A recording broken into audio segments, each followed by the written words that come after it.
Furniture দোকান। আপনার railway station থেকে ওই চননপথেও আসা যাবে, পোড়াবাড়াতেও আসা যাবে, বেলমুড়েও আসা যাবে। মাদ্রা পঞ্চায়েতের সামনে ফার্নিচার দোকান। আমাদের কাছে শুধুমাত্র সেগুন কাঠের ফার্নিচার তৈরি করা, অন্য কোনো কাঠের হয় না। কেবলমাত্র শুধু সেগুনেরই কাঠ আপনি পাবেন, বা অন্য ফার্নিচার সেগুনেরই আপনি পাবেন, অন্য কোনো কাঠে হবে না। আমার নাম সায়ন ঘোষ। আমি এখানে 15 বছর কাজ করছি। আমি অসিত গাঙ্গুলি, একসময় সরকারি আধিকারিক ছিলাম।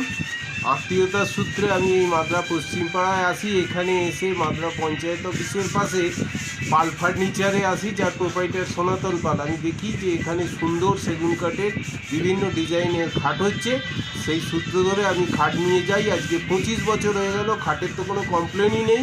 উপরন্তু অন্যান্য আত্মীয় স্বজন দেখে তারা এখান থেকে খাট নেবার জন্য আমাকে বলে এবং আমি ব্যবস্থা করে দিই। আপনারা নির্ভয়ে এখানে আসুন, সঠিক খাট সঠিক জায়গা থেকে কিনুন। আমার নাম তপন দাস। আমি এখানে 15 বছর কাজ করছি, পালিশে কাজ করি। অতি যত্ন সহকারে এখানে পালিশ করা হয়।